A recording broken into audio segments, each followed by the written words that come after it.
Island of the Blue Dolphins. Chapter 19. All night he howled, but at dawn when I went out of the house, he was asleep. While he lay there by the fence sleeping, I thought of different names for him, trying first one and then another, saying them over to myself. At last, because he looked so much like his father, I called him Rontu-Aru, which means son of Rontu. In a short time he made friends with me. He was not so large as Rontu, but he had his father's thick coat and the same yellow eyes. Often when I watched him chasing gulls on the sandpits or on the reef barking at the otter, I forgot that he was not Rontu. We had many happy times that summer, fishing and going to Tall Rock in our canoe, but more and more now I thought of Tutak and my sister Ulape. Sometimes I would hear their voices in the wind, and often, when I was on the sea, in the waves that lapped softly against the canoe. After the fierce storms of winter came many days when the wind did not blow. The air was so heavy that it was hard to breathe, and the sun so hot that the sea was like a sun itself, too bright to look at.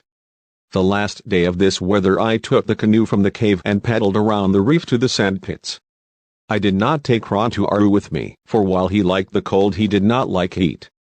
It was good that he did not come with me. The day was the hottest of all and the sea shimmered with red light. Over my eyes I wore shields made of wood with small slits in them to see through. No gulls were flying, the otter lay quiet in the kelp, and the little crabs were deep in their holes. I pulled the canoe upon the beach, which was wet but steaming from the sun. Early every spring I took the canoe to the sandpits and spread fresh pitch in the cracks that needed it. I worked all this morning, stopping from time to time to cool off in the sea. As the sun climbed high I turned the canoe over and crawled under it and went to sleep in the shade. I had not slept long when I was suddenly awakened by what I thought was thunder, but upon looking out from my shelter I saw that there were no clouds in the sky. Yet the rumbling sound kept on. It came from a distance, from the south, and, as I listened, grew louder. I jumped to my feet. The first thing that caught my gaze was the gleaming stretch of beach on the southern slope of the sandpits. Never in my life on the island had I seen the tide so low. Rocks and small reefs that I did not know were under the sea stood bare in the blinding light. It was like another place. I had gone to sleep and wakened on another island. The air was suddenly filled around me. There was a faint sound as if some giant animal were sucking the air in and in through its teeth. The rumbling came closer out of an empty sky, filling my ears. Then beyond the gleam of the beach and the bare rocks and reefs, more than a league beyond them, I saw a great white crest moving down upon the island. It seemed to move slowly between the sea and the sky, but it was the sea itself. I tore off the shields I wore over my eyes. In terror I ran along the sand spit.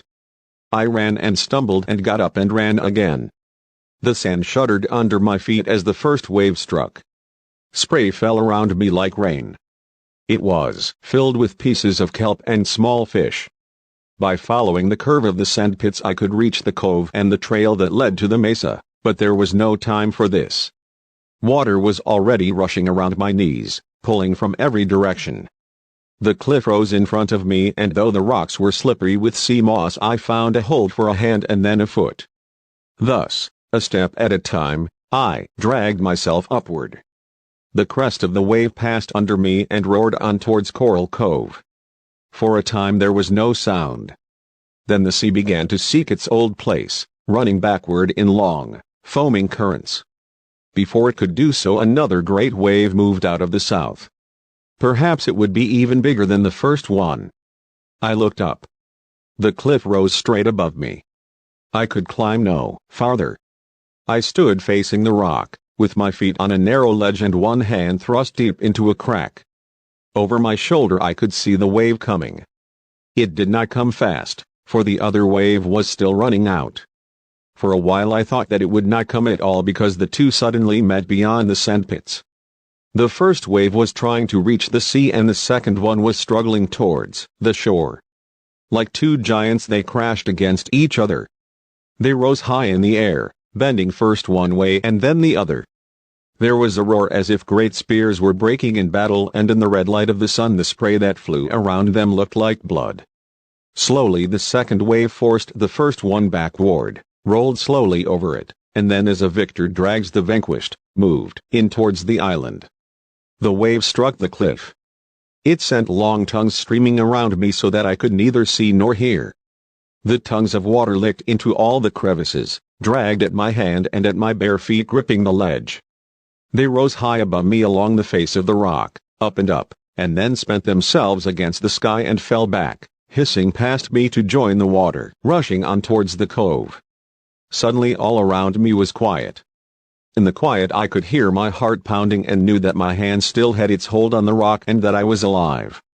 Night came, and though I was afraid to leave the cliff, I knew that I could never stay there until morning, that I would go to sleep and fall. Neither could I find my way home, so I climbed down from the ledge and crouched at the foot of the cliff. Dawn was windless and hot. The sandpits was strewn with hills of kelp. Dead fish and lobsters and pink crabs lay everywhere, and 2 small whales were stranded against the rock walls of the cove. Far up the trail that led to the mesa I found things from the sea. Rontouru was waiting at the fence. When I crawled under it, he jumped upon me and followed me around, never letting me out of his sight. I was glad to be home on the high headland where the waves had not come. I had been gone only from one sun to the next, yet it was like many suns, like the time I had gone away in the canoe. Most of the day I slept, but I had many dreams, and when I awoke everything around me was strange. The sea made no sounds on the shore. The gulls were quiet. The earth seemed to be holding its breath, as though it were waiting for something terrible to happen. At dusk I was coming back from the spring with a basket of water on my shoulder, walking along the cliff with Rontouru. Everywhere, the ocean was smooth and yellow, and it lay against the island as if it were very tired. The gulls were still quiet, perched on their rocky nests. Slowly the earth began to move. It moved away from my feet, and for a moment I seemed to be standing in the air. Water tipped out of the basket and trickled over my face. Then the basket fell to the ground. Not knowing what I did, thinking foolishly that another wave was upon me, I began to run. But it was a wave of earth, and it rippled under me along the cliff. As I ran, another wave overtook me. Looking back, I saw many of them coming out of the south like waves in the sea. The next thing I remember, I was lying on the ground and Rontouru was beside me, and we were both trying to get to our feet. Then we were running again towards the headland, towards a house that kept moving off into the distance. The opening under the fence had caved in, and I had to pull the rocks away before we could crawl through. Night came, but the earth still rose and fell like a great animal breathing. I could hear rocks tumbling from the cliff, falling down into the sea. All night as we lay there in the house, the earth trembled and rocks fell, yet not the big one on the headland, which would have fallen if those who make the world shake had really been angry with us. In the morning the earth was quiet once more, and a fresh wind that smelled of kelp blew out of the northern sea. The earthquake did little damage. Even the spring, which failed to howl for several days, started up again and flowed more than ever. But the great waves had cost me all the food and weapons which were stored in the cave, as well as the canoe I had been working on and those hidden under the south cliffs. The canoes were the biggest loss. To find enough wood to make another would have taken me all the spring and summer. I therefore set out on the first fair morning to search for whatever wreckage the waves had washed ashore.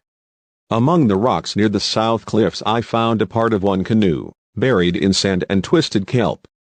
I worked all morning to dig it free, and then, having scraped it clean, could not decide what to do. I could cut the sinews and carry the planks up the cliff 2 at a time on my back and across the dunes to Coral Cove, which meant many days. Or I could build the canoe here on the rocks and take the chance that another storm would wash it away before I was finished. I finally did neither of these things. Choosing a day when the sea was calm, I floated what was left of the canoe and, pushing it in front of me, made my way past the sandpits and into the cove. There I took the wreckage apart and moved the planks up the trail, beyond the place where the great waves had reached. I found the remains of my other canoe. It had been washed far back in the cave and I could not get it out, so I went back to the south cliffs and hunted among the piles of kelp until I had enough pieces of wood, counting what I already had, to begin the building of another. It was late in the spring now. The weather was still unsettled, with light rain falling most of the days, but I started the new canoe anyway, for I needed it to gather shellfish. No longer did I think of the Aleuts, as I have said, yet without a canoe to go where I wanted, I felt uneasy. The planks were all about the same size, the length of my arm, but they came from different canoes and were, therefore, hard to fit together. The holes were ready, however, which saved me much labor and time. Another help was that the great waves had washed ashore long sts of black pitch, which was often difficult to find on the island and which I needed,